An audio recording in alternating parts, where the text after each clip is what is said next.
कर्म, कर्म योग और क्रिया इसमें फर्क होता है।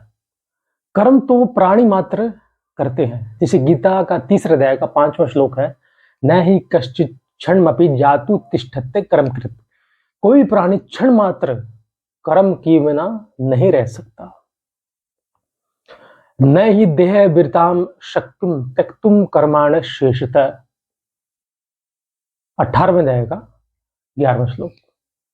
भगवान श्री कृष्ण कहते हैं कोई भी देहधारी के लिए सर्वथा कर्मों का त्याग करना शक्य है, मुश्किल है। अब कर्म, कर्म योग, क्रिया में फर्क क्या है? कर्म तो प्राणी मात्र करते ही हैं 84 लाख योनियों में, खाना पीना सोना, कर्मेंद्रियों द्वारा, ज्ञान इंद्रियों द्वारा जो कुछ किया जाता है वो सब कर्म है।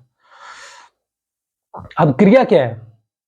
क्रिया है अपने आप होती है। जैसे हम बचपन से बालक थे, बालक से जवान अपने आप हो गए, और जवान से बूढ़े भी अपने आप हो जाते हैं। तो ये क्या है? ये क्रिया है, प्रकृति में होती रहती है।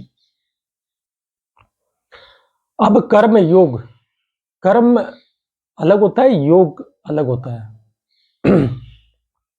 भगवान श्री कृष्ण कहते हैं जो निष्काम भाव से जो किया जाता है वो कर्म मान जाता है, वो कर्म योग है। इसलिए भगवान गीता के दूसरे अध्याय के 48वें श्लोक में कहते हैं योगस्थ कुरु कर्माणि संयम त्यक्त्वा धनंजय सिद्धि सिद्ध श्रम वत्वा समत्तम योग उच्यते। समता का नाम योग है। कर्मण्येवाधिकार से मां फलेषु कदाचन मां कर्म फल हेतुर्भरमाते संगोस्तो कर्मणि। ये दूसरे अध्याय का 47 श्लोक है। 48 में योगस्थ कुरु कर्म, योग में स्थित होकर कर्म करो, तब वो कर्म कल्याण करने वाला होता है। योग अपने लिए हो जाता है, कर्म संसार के हित के लिए हो जाता है। तो ये कर्म, कर्म योग, क्रिया में फर्क होता है। क्रिया प्रकृति में अपने आप होती जाती है, हो रही है। जैसे भोजन का पचना है, अपने आप होता है, भूख भी अपने आप लगती है, नींद भी अपने आप आती है।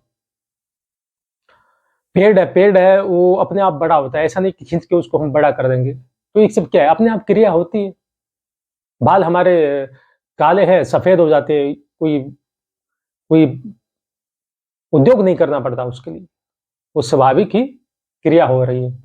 तो ये कर्म, कर्म योग, क्रिया में फर्क होता है। इसलिए कर्म हमें योग करना है, न कि क्रिया।